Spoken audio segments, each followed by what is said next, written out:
Hi, Ken here. Thanks for coming back to watching Followers of the Way, my fifth and final installment on Seventh-day Adventism. Is it a cult, Christian, or something else? Not to mean I won't maybe bring up Adventists again in the future, but as far as the series is concerned and trying to define what they are, this is the final episode. For those few who have watched it, you're probably going, thank goodness, finally he got to the point. Uh, I would like to go ahead and start with some anecdotes of people I've known who have left Adventism, people that I've encountered, and I'm going to stay away from people that I know extremely well because I do know some that went to church with me who have left. Instead, focus on people I've encountered later in life that I didn't know so well, and I still would say I don't. I'd like to go. The first one that I encountered who had left Seventh-day Adventism was in the military. I was stationed at Edwards Air Force Base. There was a female civilian worker who worked at the base. I was in law enforcement at the time, and she was a contract guard. And I'm just going to say her first name was Kay. That was not it, but just to give a name to it. And her husband was a former Adventist. She had brought it up to me one time. Wouldn't know if I'd be willing to talk to him. She was not an Adventist, but she thought religion was important, but she wasn't really practicing herself. It was kind of an interesting dynamic. Anyways, I had met with him one, and I was a Baptist at this time. I was no longer an Adventist, but he told me his story, and I told him mine.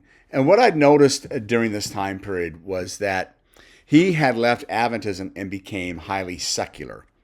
He was somebody who believed that there was a God, but beyond that, he really didn't have any desire to seek God. What I think was interesting is that his wife, Kay, seemed to wanted to pursue it, maybe, at least from my interactions with her. But he really didn't have to. He wanted to pursue golf and the things he enjoyed in life. But his experience is going to be very similar to the next person. His experience was as he was born into the Adventist denomination. I believe he was a third generation, and he felt it was cultic. It was suffocating. And so after he got his undergraduate degree, he went ahead and left. He was in private schools, what they call junior academies, high school, and then college was all Adventist. And no desire to go back. Once in a while, he'd go back home and see family. He loved his family, and he may attend church with them if he's visiting for holidays or some time. But otherwise, he had no real desire to be participating in the Seventh-day Adventist life and considered himself pretty secular, except for a nominal belief in God. I'd like to talk about the next person I met. I was, at the time, still teaching at McMurray University. And one of the professors, the chair of our department, and he was also the chair of the honors department, and I'm going to keep his name out of it, but someone could probably look it up. He's no longer the chair of the department, but he's still in charge of the honor department. And he always had a Christmas party, and I was always invited to it. Matter of fact, when I quit being a professor there, he still invited me every year to it. And this Christmas party involved faculty and staff at McMurray, as well as other people that he would invite over to this party. And it's always nice that he always invited me up until I left Texas and moved to Missouri. But in any case, I didn't go this one time. I had another commitment. And he had called me up on the phone and asked me, he says, hey, what time is that commitment over? And I told him, and it was going to be after the party. And he says, well, I got somebody here I'd like for you to talk to. She was once an Adventist. She's struggling with faith. And would you be willing to talk to her? I told her that one of our instructors used to be an Adventist and is a Christian. And I bet you would have an interesting conversation with them. And she'd be willing to. I said, sure. So I got there. The party was over. I got some quick treats that were still left over from the party. And I sat down and she and I had a discussion. I'm going to focus on our discussion a little bit more than the previous person because she was struggling, as she said, but I found out from her words she really wasn't struggling. She had made up her mind. She just said she was struggling. She was also born into the Adventist family. She was a third generation. She had went through their private schools, went into this enclave of Seventh-day Adventism, got her undergraduate degree at an Adventist college, and then while she was working on her master's degree at a secular college, had kind of left Seventh-day Adventism. At this time, she was participating in one of the Baptist churches in town because her husband was Baptist. But the kids were growing up, and she no longer really felt that there was a need for God at all. And she said, science has disproven God. She was a chemist. And so we really got into more of a philosophical talk after she spoke about her Adventist life of this philosophy of scientism, because I noticed that's what she was doing. I brought up some arguments as a philosopher that she could not answer, but it didn't make any difference to her. She still said science disproved God, which it doesn't. So I always find it funny when scientists say that. Most really diligent scientists, even if they don't believe, do not assert science disproves God. But many of the hard ones, the Dawkins types, will say that. And she was in that niche at that moment in her life. She still says she was believing a little bit, but she was really just ready to give up on the whole God thing, except for some family dynamics. And I did challenge her and pushed her a little harder when she could not answer my questions on scientism. And I was able to show her that she didn't live her life believing as a scientist. She had placed her faith in many things, and that there's evidence for that faith, but she had placed her faith in many things, including science. Matter of fact, the proposition that about scientism falls flat because you can't test it. It's an untestable hypothesis or premise. Anyways, we had a long discussion. She still tried to hold to it at the very end. I said, and I'm firm when I get to what I call militant atheism. They're like that. I'm firm. I'm not firm with all atheists, because I do think there's some real questioning atheists with whom I like and I understand their arguments, who are really in this existential struggle. They have come to the conclusion based on what they think is the evidence, but they're not so arrogant to say, well, this proves God doesn't exist. They kind of come with a whole package deal of arguments, just like I come with a whole package deal of arguments why I think God does exist, and the Christian expression is the most accurate expression of God.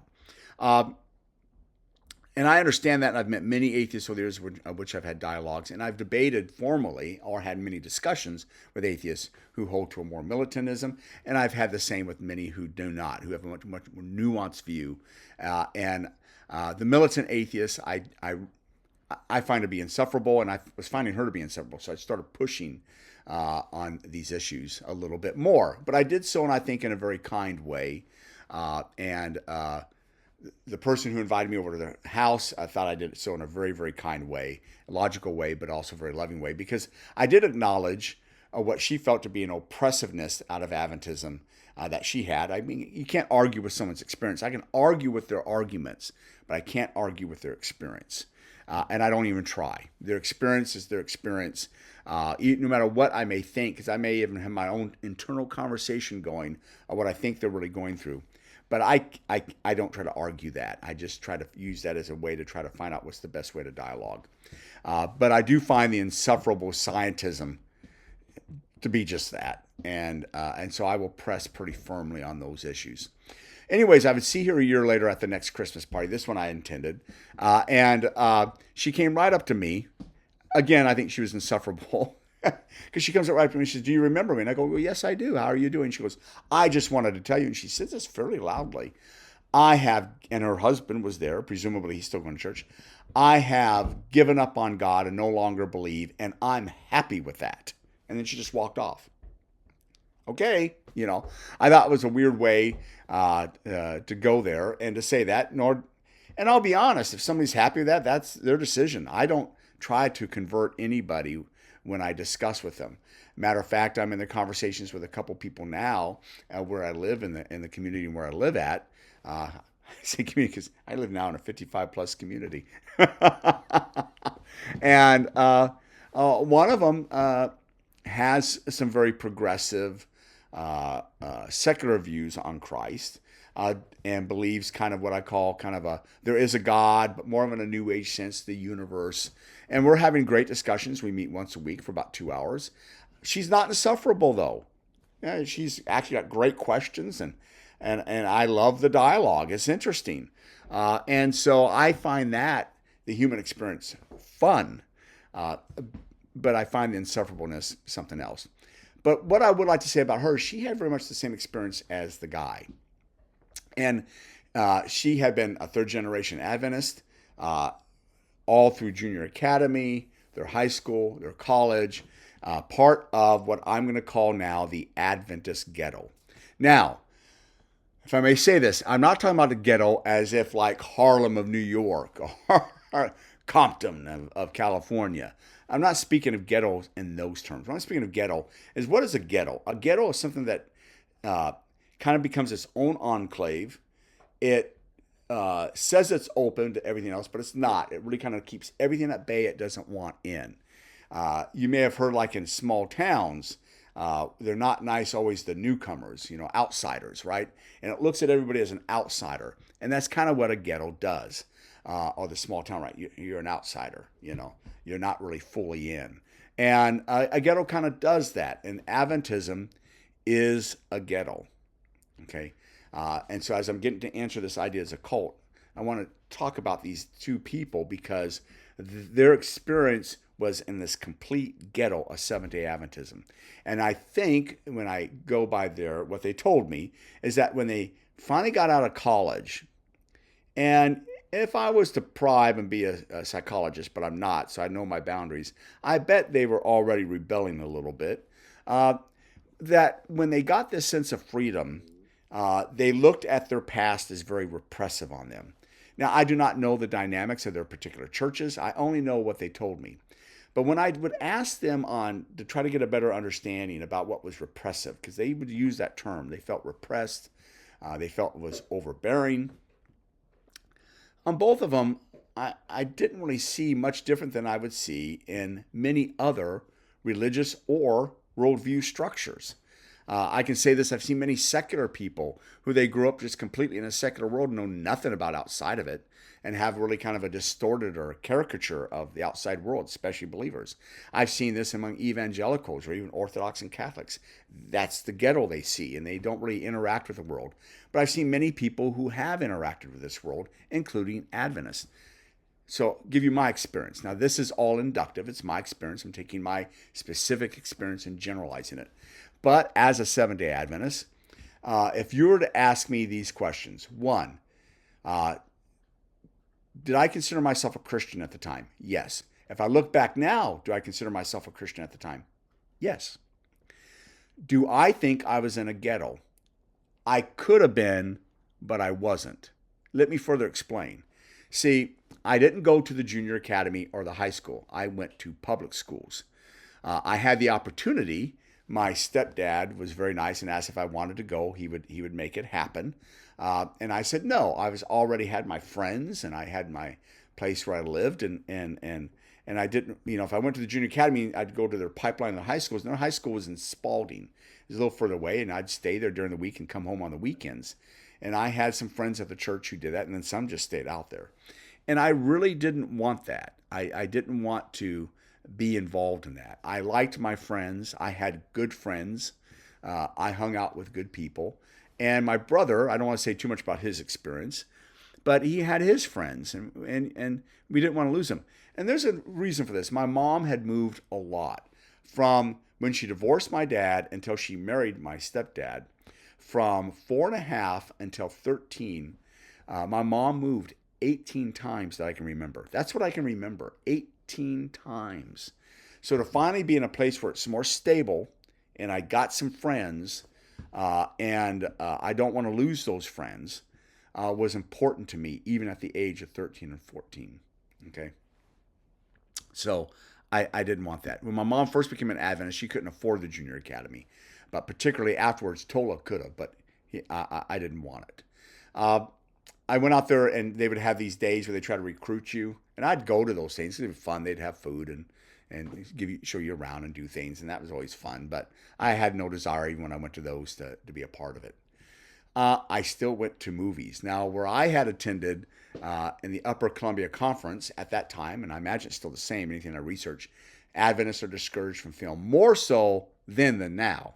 But they were very still discouraged from film. They still saw the theater, as Ellen G. White had explained, that the theaters were bad things. Now, in her day, theaters were, because they weren't movies. They were, kind of saloon dance halls type places. And yeah, they'd have plays, but they'd have a lot of other things. Think of the movie Tombstone. They got the play, but then they got a lot of other rowdy stuff going on.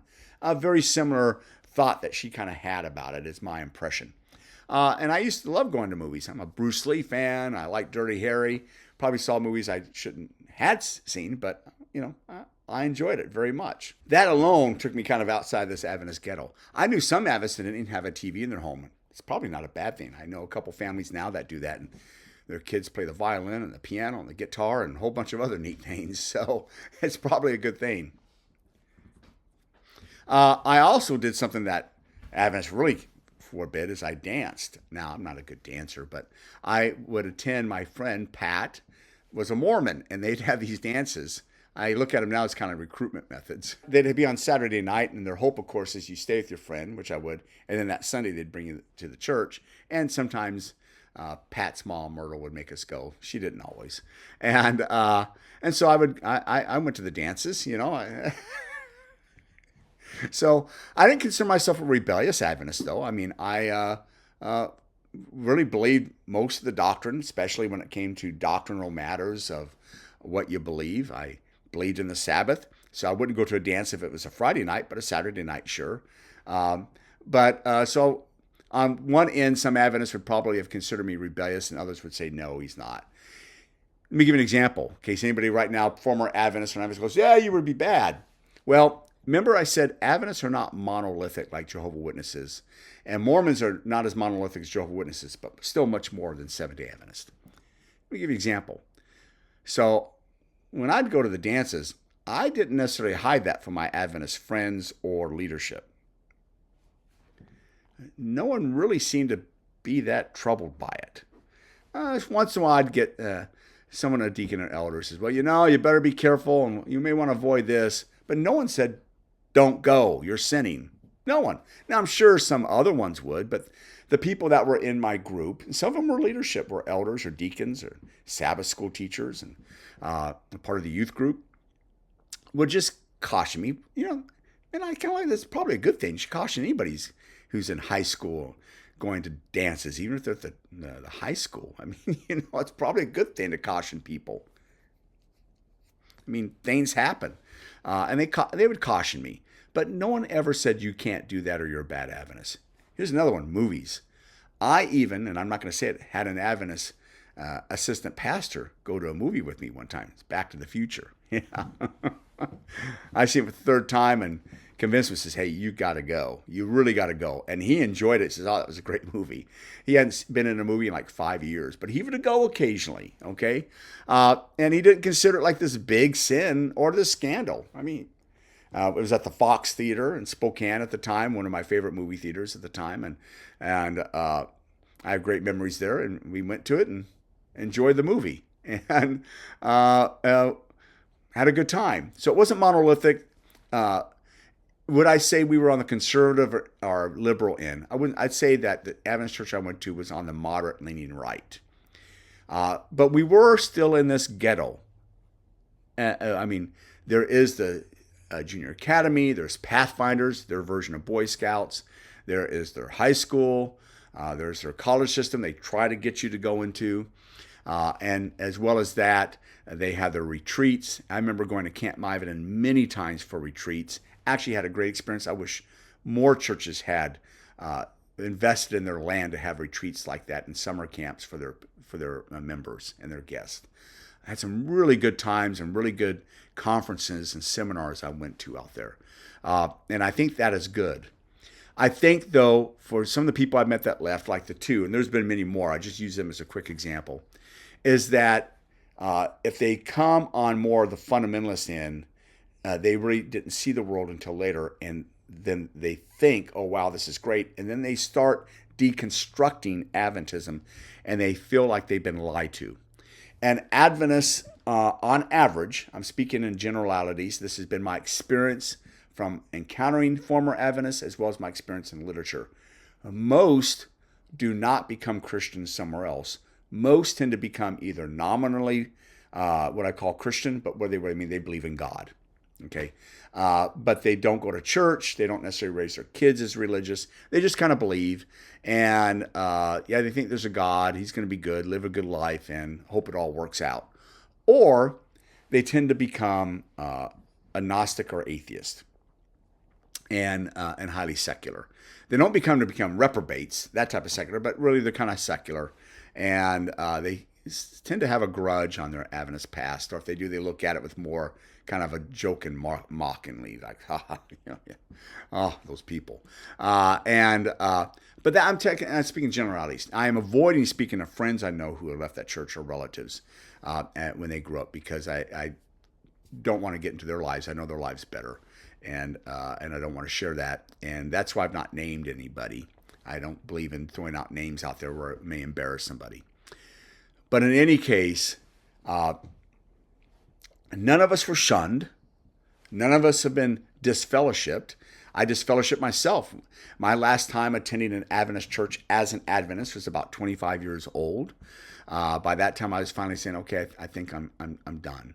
And then I became a Baptist, kind of a default position as I was doing some investigation. And I investigated before I actually left Adventism, and then was using really the chapel service since I was on the bases in the Philippines. And then when I got back to the States, was attending more of a Baptist church. Well, it was a Southern Baptist church, and consider myself a conservative evangelical. I didn't throw the baby out with the bathwater. And there are some of us Adventists who do that. If you'll see on the internet, there's some former Adventists who have some really good channels. Don't agree with them all the time. Matter of fact, I'd say I probably disagree half the time and agree the other half. And they both have become more in the Reform movement, the two I'm thinking of. There are some that go that direction. But most, I would say, become more on the nominal Christianity to highly atheistic. That's similar to former Mormons and Jehovah's Witnesses. You'll find that many former Mormons don't become Protestant or Catholic. Some do, but many do not. They become more secular. And you'll find that really true of Jehovah's Witnesses. If they leave the Jehovah's Witness sect, they become highly secular. Some will become Christians, but some will just become nominal believers, and then some become atheists. And I would say that's more so than people actually going to another form of Christianity. Now, I am going off just my small investigation. I don't have a huge sampling size, so I want to put that down. But I have read some literature from others who say the same thing. And I think the more what they deconstruct, whether it's Jehovah's Witnesses, Mormons, or Adventists, the more they deconstruct, because these all come out of the same time period, and the eschaton, the end, is very, very important. And the more they kind of deconstruct, and they find that the leaders of these sects were not completely honest, or if they weren't lying, they were obviously in grave error in some areas. And because of that, they think, well, then I probably can't believe the rest of Christianity. What's interesting, though, is they're told not really to believe the rest of Christianity. One of the Adventist ideas of being remnant is that there may be good Christians now, but in the last days, if they don't join the Sabbath, they're not good Christians. They're false worshipers. It's part of what they call the three angels message. Maybe someday I'll do one on that. And so they attribute to other Christians this desire almost that they want to do false worship. They want to participate in worldly worship. Matter of fact, you'll see that among Jehovah's Witnesses. We have the truth. Are they in the truth? They quite often say things like that. So Adventists is, while not as extreme as Jehovah's Witnesses, they don't disfellowship you if you leave, and not as extreme as Mormons. But if you are part of a more conservative end of Adventism, which one would say is probably the biggest end of Adventism, it will feel like a ghetto at times. It will. I mean, many Christians have heard of the Heritage Singers. They were real popular in the late 70s and early and mid 80s. Extremely popular Christian musical group. Well, the Heritage Singers were Adventist. And they had their own ghetto. Now, a lot of Christians would go to see the Heritage Singers, not knowing that it was a Seventh-day Adventist group. But they came every year, and we would always go. And I knew other Christians I could see there from high school that I knew, and they were attending it. And I would tell them, they're an Adventist group. Because that's, why are you there? You're Adventist. Oh, they're an Adventist group. Well, I didn't know that. So they have this world, Adventists do, with their seminars and their conferences and their musical groups and their cooking and their better living centers. But this enclave, this ghetto, it doesn't try to allow the world that much in, but it is trying to reach out to the world. And I think some of the people who leave Adventism feel like they were in a cult, which leads me to wrapping this up. Is it a cult, Christian, or something else? If you were to ask me if I was an Adventist, was I a Christian? I'd go, yes. If you were to ask me now, do I think I was a Christian when I was an Adventist? I go, yes. I held to what many Protestants, Orthodox, or Catholics would say would be the essentials of the Christian faith. They say it differently, but they say it like that. I would have held to those things in some way, fashion, or form. And I avoid the genetic fallacy saying, well, because Ellen White or James White or Andrews or somebody else said this, that means it's wrecked 200 years later or 100 years later by this because of that. No, the Adventists have changed their doctrines. They've adapted. Doesn't mean they haven't gotten more conservative, liberal, or they won't go back and forth. But it's hard to make a whole swath when because of somebody's inability to understand or articulate, or they have taught incorrectly. So I look back and I go, yes, I was thoroughly a Christian. Do I think that's the case for many Adventists? Yes. Do I think there's some Adventists, though, who are cultic? Yes, I do. I think Walter Martin really kind of had it right that they're heterodox. Now, as an Orthodox Christian, I consider most Protestants heterodox in many ways. However, I'm going to speak more from an objective scholastic part of when I just view Christianity as a whole and its many different denominations or branches. I'd still consider them heterodox, and I kind of follow with Walter Martin his view on that. I remember as an Adventist, I read Walter Martin and Anthony Hoekema's book, The Four Major Cults, first. Those were the two books I read first. And I was really drawn by Martin's articulation of his view on Adventism, much more than Hoekema. And I would kind of still hold to this idea that they're heterodox in many areas. Socially speaking, they can be cultic. There are these ultra-conservative strands within Adventism, and I ran into a few of those in the Pacific Northwest that are more cultic leaning. They really are. But I also ran into strands in California.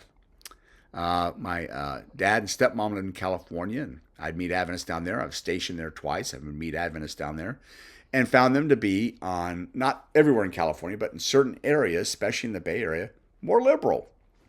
And I even met a group up in the Chico area that the Adventists invited me to their homes. They drink wine.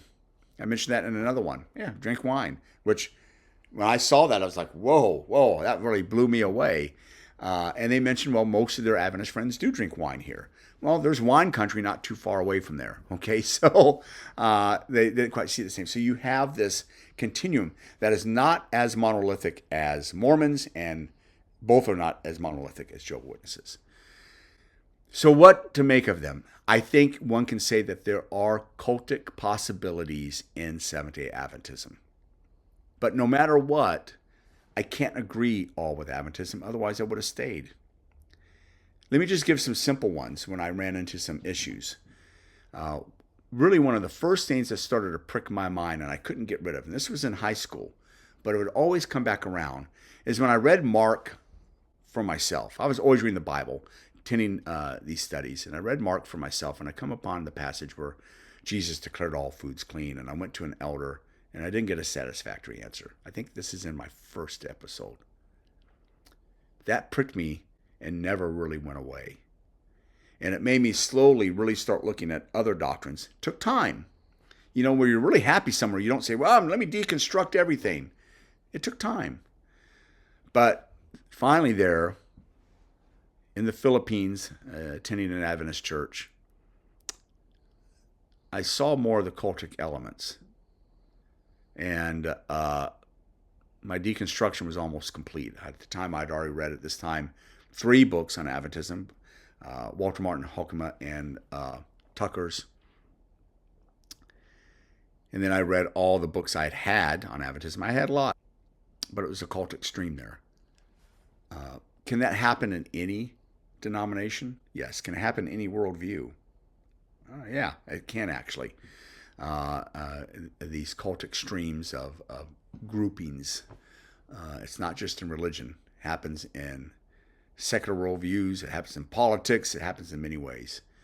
But in Adventism, it's more prone to it than, say, a Southern Baptist community or a Methodist community.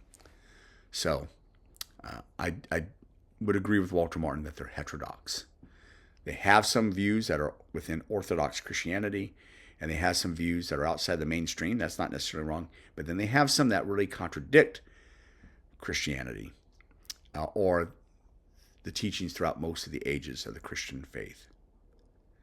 So if you are currently an Adventist and you made it this far through my meanderings, I don't want to say, I just want you to be well and grow closer to God. And if you're in the Adventist church, I hope the Holy Spirit continues to guide you. But if you are questioning, I can tell you that don't deconstruct so far away that you don't see the truth of the Christian faith and the fullness of it somewhere else. I'm not here trying to get people to come to my particular branch of Christianity, but I can tell you once I left Adventism, I think I, at least intellectually, flourished much, much more. I think spiritually, morally, I still struggle, always have, and probably always will. I'm in a faith tradition now where that struggle is, for lack of a word, be embraced as I try to grow more holy and righteous in Christ. And so I have a spiritual father. I talk to someone quite often. I confess my sins, and I move forward. But I think that if you leave Adventism, but you leave it with the idea to grow closer to God, you will. I'm just being candid. You'll grow closer to God. You'll grow closer to Jesus Christ. But if you leave deconstructing it, you'll go farther away. You will leave whatever truth you have in Adventism for a lie, just like that chemist. She couldn't even really defend scientism, yet believed it was true, not on a well-reasoned argument, really on faith. And I pointed that out to her. She disagreed, but when I brought up the analogies and I brought up the premises, my premises were valid and true. If anybody knows logic, they know what I'm speaking about. She couldn't contradict it. She couldn't argue against it. She deconstructed and hated her Adventism, in my view. Well, I can't say it. She said it so much. She went to no faith. I'll be honest. I'd tell somebody then, stay an Adventist. All right. You got enough truth where you can grow closer to God. And so that's where I wind up. Is it a cult? Yes. Is it Christian? Yes. It's really going to depend on what church, who's your leadership, and where you're at. And then it's going to depend on you. Therefore, in many ways, that's why I gave the tagline, sometimes it's something else entirely. It's kind of hard to explain, but that is kind of the mystery of life and where we're really at. So my call to those who are former Adventists who have left Christianity altogether, I hope you're well. And I hope you come back to the fullness of the Christian faith. And I'll be candid, I don't think you'll find that in Seventh-day Adventism. Two former Adventists that I love and I've known who are still there, who still love me very much. Like I said, I'm not going to say any names. I love you, and if I wouldn't be where I am today and what I consider to be in a much more fuller Christian expression if it wasn't for you. I wouldn't be there. Many of the principles I was taught as a Seventh-day Adventist led me to here. And for that, I'm thankful. I'm not asking them to leave, not asking them to stay. I'm just letting them know I love them, and I hope they're well, and I hope they come to a more fuller knowledge of the love of Jesus Christ. And I'll let the Holy Spirit do the rest. And for those who have left Adventism and they've remained Christian, good for you. But I only say it to some of them, because some of them, and they're on the internet, and I even like some of their content. And I've ran into some who are not on the internet, but I even like what they say or what they view. But they have these former Adventist ministries, and that's good. But show a little grace and a little consistency on your evaluation of the doctrine there. And I just ask for that. For those apologetic ministries that consider Adventism a cult, that's okay. Just be careful not to lump them in with Jehovah's Witnesses or Mormons. It's not as monolithic. And that is obvious by the reading of the literature and the encounters of people. And if you can do that, you'll probably reach some Adventists. But if you lump them in with them, you'll make them dig in deeper. Or they'll just deconstruct entirely and go away. That's my view. So, for those who have gone on this journey with me for my 5 episodes, thank you very much. I would welcome more questions. I've only had a few on the YouTube. I've had more in emails and texts from friends who have watched this. And I think I'm going to go on to another series. Anyways, I hope all of you are well. And I hope for us who have remained in Christ, grow closer to Christ. And please pray for me that I do. And for those who have left, the door is always open. The prodigal son or daughter can always return. Thank you very much.